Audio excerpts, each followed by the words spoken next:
Pour devenir un jour entraîneur de football, il faut avoir des connaissances qui vont au-delà du ballon rond. Car ce n'est pas seulement une activité physique, c'est aussi une aventure humaine. Ces mots viennent de Manuel Sergio, le premier mentor d'un gamin de Setúbal, un fils d'un ancien footballeur professionnel qui n'avait rien d'un jeune homme normal. Au contraire même, il était vraiment spécial.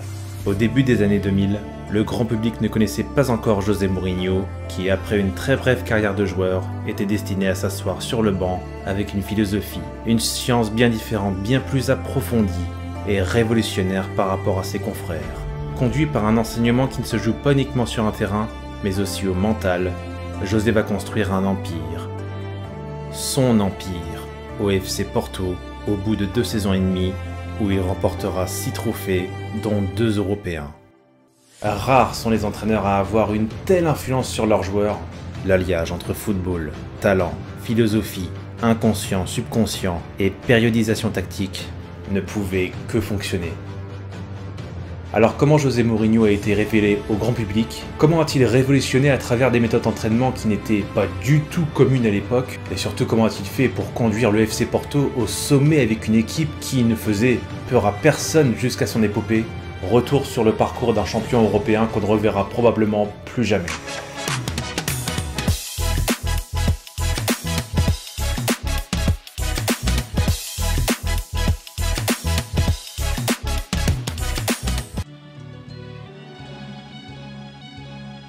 Il était une fois un jeune homme de Setúbal, féru de ballon rond, qui mettra un terme à sa carrière de footballeur à seulement 24 ans pour se consacrer aux études d'éducation sportive, mêlant dans son parcours philosophie et psychologie, et ce dans un seul but, devenir prof? Devenir psychologue? Devenir prof de PS alors? Devenir entraîneur de foot. José Mourinho, fils de José Manuel Mourinho Félix, ancien joueur professionnel, ne fait déjà rien comme personne. Et si sa passion pour le football vient forcément de son père, José tient plutôt de sa mère institutrice quand il s'agit de nourrir son esprit, se forcer à développer une approche, une réflexion. Son entourage se rappelle d'un joueur qui était pas mal du tout, mais qui était pas non plus sensationnel, mais qui excellait vraiment dans sa vision du jeu, dans son analyse qui était très lucide, très juste. Les idées déjà en place d'un futur technicien, mais un technicien différent des autres. Et une fois à l'université, là où a priori rien ne le prédestine au football, José se montre formel avec son professeur de philosophie, Manuel Sergio. Il veut devenir entraîneur de football. Au départ perplexe face à cet étudiant aux airs un peu narquois, confiant, prétentieux, Manuel Sergio va lancer cette phrase qui va tout changer pour Mourinho. Celui qui ne s'intéresse qu'au football ne comprendra jamais rien au football. Autrement dit, dévorer sa passion sans ne rien faire d'autre à côté, ça sert à rien. Il faut être au contraire éclectique pour ensuite mieux appréhender sa passion et ainsi mieux appliquer les principes de la vie pour les accommoder au football. Fallait y penser, hein. Et on devine donc très vite que José, il est allé à l'université, pas pour faire plaisir à sa maman, hein, mais pour s'instruire. L'enseignement nécessaire à une approche plus scientifique du sport. En tombant sur Manuel Sergio, José vient de rencontrer son mentor et d'établir ses premiers principes. Le football, oui, mais autrement. Et il répertorie tout dans son petit carnet qui l'accompagne encore aujourd'hui. Il veut tout savoir, questionner, pourquoi ceci, pourquoi cela, que faut-il changer, que peut-on améliorer. Le but est d'analyser toutes ces informations et d'en tirer la meilleure analyse possible. Des défis, des objectifs, encore et toujours. Ce monsieur est déjà très ambitieux. Tous ces aspects, toutes ces informations, José les a encaissés, les a notés sur son petit carnet, on imagine, durant les années 90, où il occupera plusieurs postes d'adjoint, et on a évidemment tous en mémoire, entre 96 et 2000, son passage dans le staff du Barça, entraîné par l'anglais Bobby Robson et le néerlandais Louis van Gaal, du beau monde pour perfectionner son bagage footballistique avec lesquels il occupera différentes fonctions, que ce soit adjoint, celui qui organise tous les entraînements des Catalans, et même traducteur car José Lintello parle plusieurs langues, le portugais bien sûr, mais aussi l'anglais, le français, l'espagnol et plus tard l'italien. De tous les membres du staff, c'est lui le plus proche des joueurs, leur grand frère. La mise en situation pour José devient un véritable jeu d'enfant et en 2000 il est temps de se lancer dans le grand bain en tant qu'entraîneur principal. Malgré de bons résultats au Benfica, sa position sera fragilisée par l'arrivée du nouveau président Lisboët et partira seulement quelques mois après son arrivée. Un départ que l'on qualifiera avec le recul de très injuste, puisque José n'a même pas eu le temps de mettre en place son système, alors que ça marchait plutôt bien. Mais il atterrira très vite en 2001 à l'União de Leiria, un club promu il y a seulement 3 ans dans le championnat lusitanien, et toujours avec les mêmes méthodes atypiques d'entraînement. Le natif de Setúbal va hisser Leiria à une surprenante 3e place en janvier 2002. Ses résultats et sa philosophie font écho dans le milieu, si bien qu'il sera débauché en cours de saison par l'un des plus grands clubs du pays. Le Benfica, 1-1. Non, ils ont failli l'avoir, mais finalement, ce sera le FC Porto. Et les Bleus et Blancs sont en grande difficulté depuis quelques saisons. C'est un club malade. Et quand il s'agit de tout bouleverser, vous inquiétez pas, on peut compter sur le mou. Arrivé en cours de saison, José va une nouvelle fois totalement bouleverser les principes du club, des séances d'entraînement à sa communication avec la presse. Il anticipe tout. Il dit même à ses joueurs avant d'aller en conférence de presse, fais gaffe, lui il va poser telle question que telle question. Et à la sortie de la conférence, les joueurs se disent, mais c'est incroyable, le gars, il a tout préparé on dirait. Il sait tout ce qui va se passer. C'est un visionnaire, dans tous les aspects du jeu, du football à la communication. Et encore une fois, il y a des anecdotes qui sont racontées dans le livre, mais je vous promets, si c'est vrai, j'ose espérer que c'est vrai, c'est incroyable. Et bien sûr, c'est une autre de ses marques de fabrique, José va mettre son vestiaire à l'épreuve. Vous avez jusqu'à la fin de la saison pour me montrer que vous méritez de rester ici. Si vous ne voulez pas travailler dur, la porte est par là. Et comme selon José, tout compte dans le football, il ne faut jamais dissocier la tactique du physique et du mental.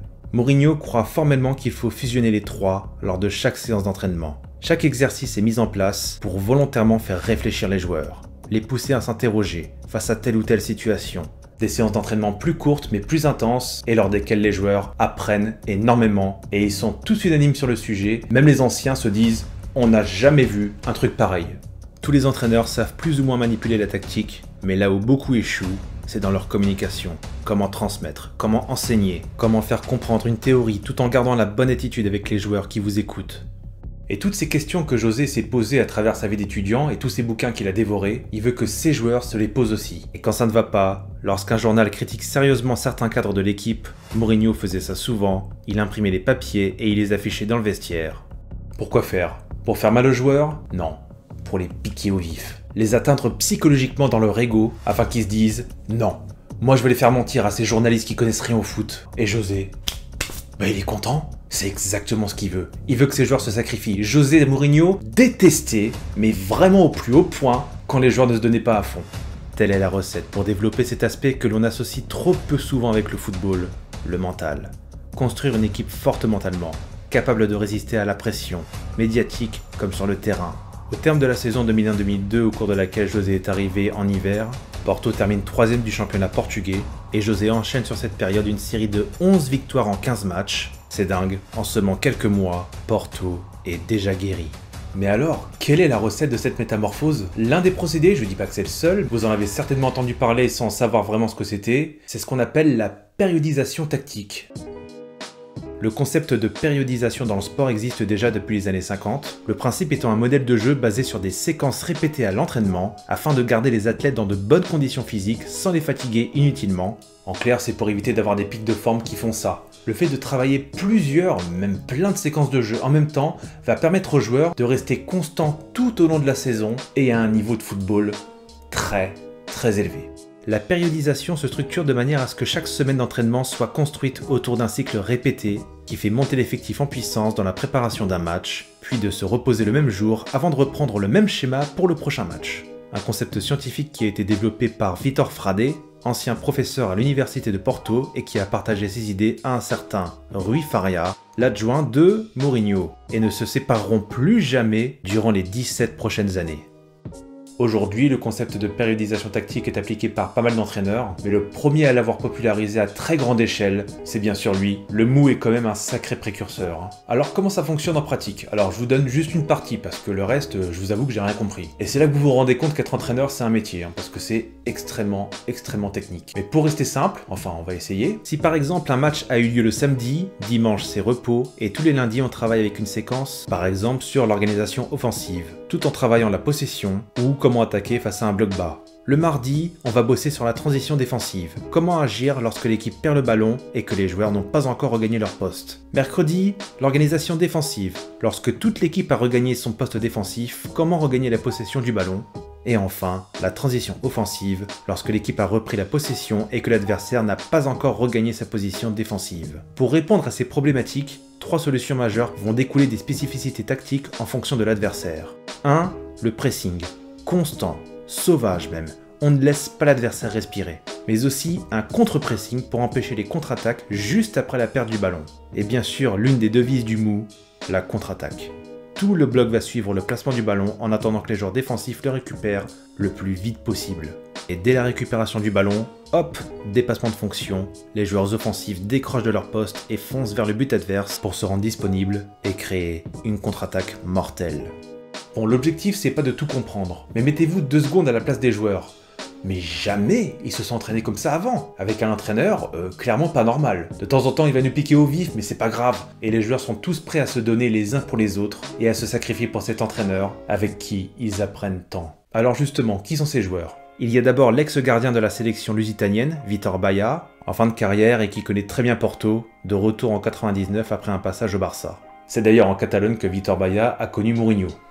Pour autant, ce ne sera pas lui le capitaine, car Mourinho rappelle de près de Charlton le défenseur Jorge Costa, qui se verra confier le brassard et sera associé en charnière à Pedro Emmanuel dans un premier temps, censé remplacer Jorge Andrade, parti à La Corogne. Mais au fil de la saison, c'est un certain Ricardo Carvalho, armé de patience et d'un travail sans relâche, qui va devenir titulaire en défense centrale. Ces passes longues constitueront un véritable fait d'armes pour servir les attaquants. José en fera une de ses pièces maîtresses dans cet effectif qui disposait déjà de Costinha, Dmitri Alenichev, Nuno Capucho et Elder Postiga, et du milieu très central, Deco, dont on va reparler. Pour renforcer son équipe, le FCP recrute Paulo Ferreira du Vitória Setúbal pour le poste d'arrière droit, et Mourinho emmène avec lui Maniche, qu'il a connu au Benfica, et de Leiria, il fait venir l'arrière gauche Nuno Valente et son buteur fétiche Derlei, auteur de 21 buts la saison précédente. Un effectif intéressant et que Mourinho connaît très bien pour certains puisqu'il les a croisés déjà dans un club précédent. Il est pas fou, hein, tout ce qui était des éléments forts de son équipe, il va les reprendre. Mourinho est un peu embêté car il aurait bien voulu garder un joueur qui a inscrit 12 buts en 11 matchs, un Sud-Africain prêté par le Celta Vigo la saison précédente. Cet homme, c'est Benny McCarthy. Mais malheureusement, le Celta Vigo réclame une somme trop élevée que Porto ne peut verser, et McCarthy doit donc repartir en Espagne. Mais visiblement, cela n'entache pas la confiance de Mourinho à l'aube de cette saison 2002-2003. Tenho certeza que no próximo ano nós vamos ser campeões nacionais. Agora. Cet exercice va devenir complètement fou, chirurgical même pour les Dragons. 27 victoires sur les 34 journées de championnat et seulement 2 petites défaites. 86 points dans une ligue à 18 clubs, c'est une domination outrageuse. Le mou tient sa promesse, mais rassurez-vous, ce n'est pas fini. Les portistes remportent également en 2003 la Coupe, la Super Coupe, mais aussi va faire très fort en Europe. En Coupe UEFA, après une demi-finale maîtrisée de la tête et des épaules contre la Lazio, les protégés de José vont avoir des sueurs froides en finale face au Celtic Glasgow d'Henrik Larsson. Après avoir mené 2 fois au score mais s'être fait rattraper autant de fois, Derlei va offrir la victoire 3-2 après prolongation. En soulevant la Coupe UEFA, Porto réalise donc un quadruplé en cette année 2003 magique. Mais après ça, qu'est-ce que Porto peut faire de plus ? Eh bien l'année suivante, ils seront de retour en Ligue des Champions. Le club portiste fait extrêmement peur au Portugal, mais pas encore sur le vieux continent. À l'aube de la saison 2003-2004, personne ne semble s'en méfier. José parvient à garder ses meilleurs éléments et à faire quelques petits ajouts ici et là. Avec José Bosingua comme doublure de Paulo Ferreira en arrière droit, Pedro Mendes au milieu de terrain qui est une option un petit peu plus défensive qu'Alenichev, et le recrutement au mercato hivernal de Sergio Conceição qui sera surtout utilisé en championnat, et du jeune brésilien Carlos Alberto en cours de saison. L'effectif est donc presque parfait, et avec le départ d'Elder Postiga pour Tottenham, Porto dispose désormais des fonds nécessaires pour recruter un attaquant qui connaît bien la maison.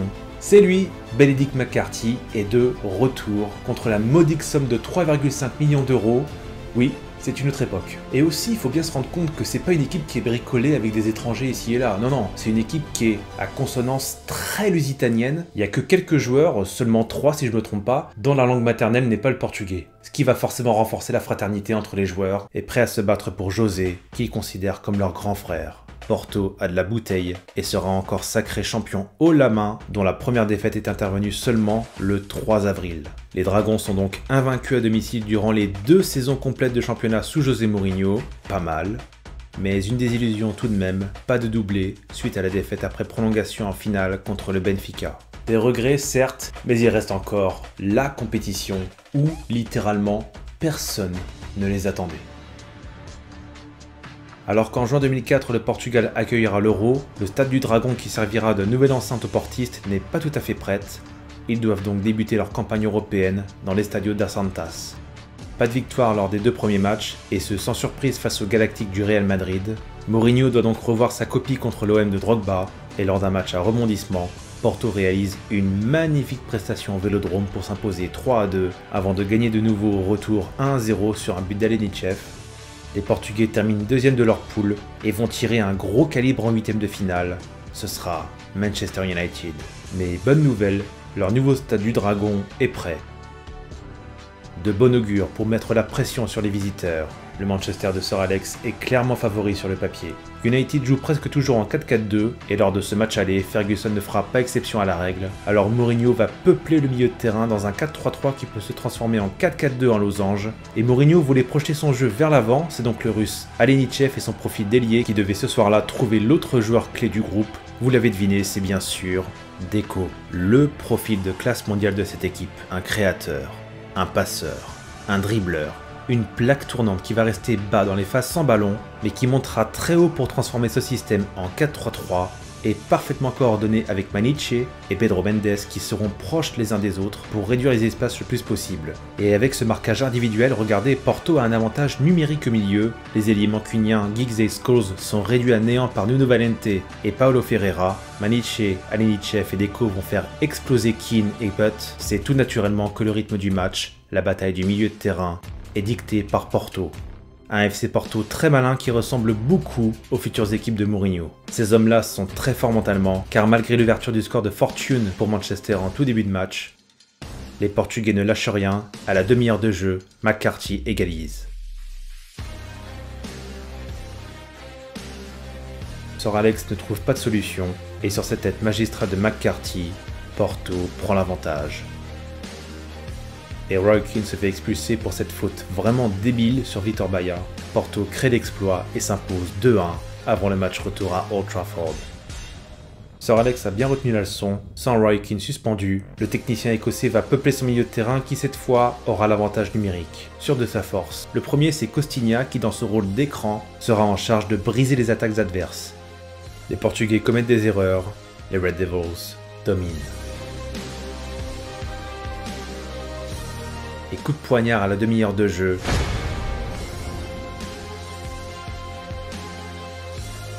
Grâce à ce but marqué à l'extérieur, Man United est virtuellement qualifié. Et en plus, Porto perd sur blessure son capitaine Jorge Costa.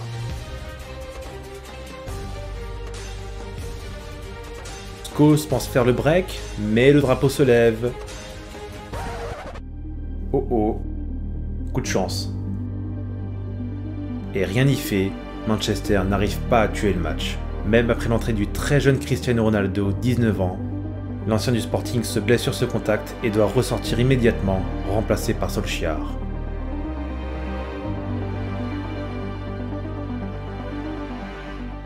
Nous sommes à la 89e minute de jeu. Manchester est toujours qualifié à ce moment-là, mais coup franc pour Porto.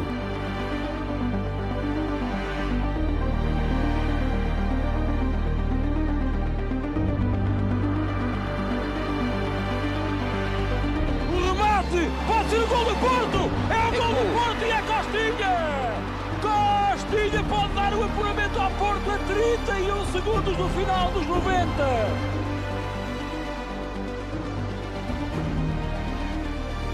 Score final, 1 partout, c'est fini.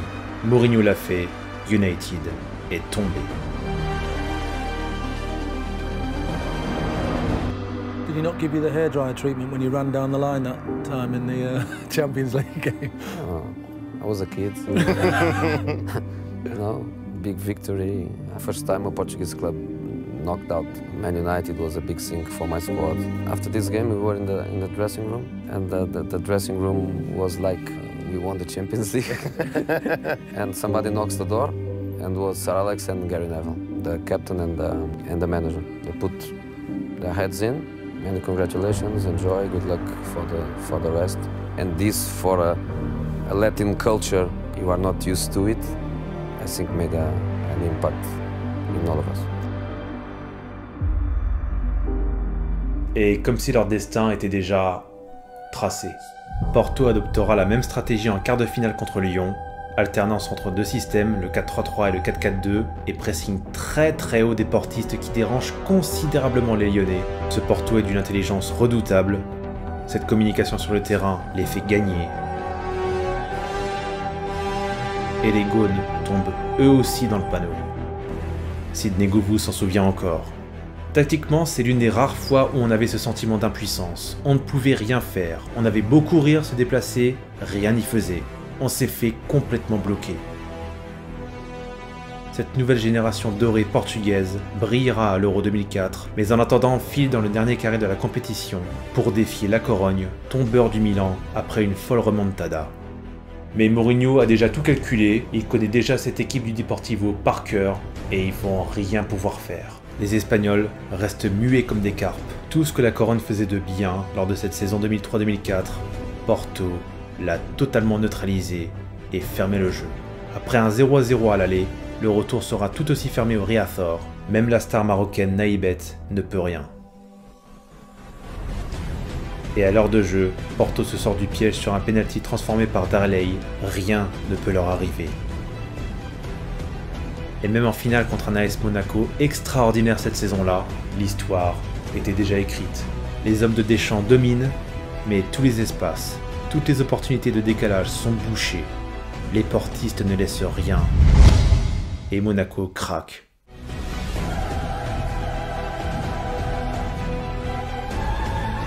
« 3-0 en finale, le Dragon vole et enflamme l'Europe en remportant la Ligue des Champions, un an après avoir gagné la Coupe UEFA. Totalement dingue.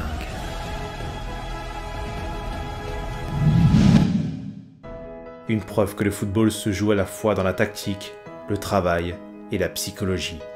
Le mental, cet élément trop souvent oublié dans l'analyse d'un match, du succès d'une équipe. Ne jamais croire que le match est plié d'avance, ne jamais croire qu'un exploit de la sorte, parce qu'il est difficile, est impossible. Alors oui, parfois la chance leur a souri, mais si la chance du champion est bien réelle, dans le football, il n'y a jamais de hasard. Nous sommes encore à une époque où les clubs les moins riches pouvaient encore soulever la coupe aux grandes oreilles. Porto est le dernier ne faisant pas partie du top 5 des grands championnats européens à avoir décroché la plus prestigieuse des distinctions sur le vieux continent. La dernière grande surprise de cette compétition, devenue élitiste. Et bien qu'avec des moyens limités et un immense travail de fond, le miracle fut rendu possible par lui. José Mourinho n'est peut-être plus l'entraîneur qui gagnait autrefois partout où il passait, même si ses méthodes ne semblent plus tout à fait correspondre aux exigences actuelles, le football n'oubliera jamais la prouesse, le coup de maître qu'il a réalisé avec son FC Porto.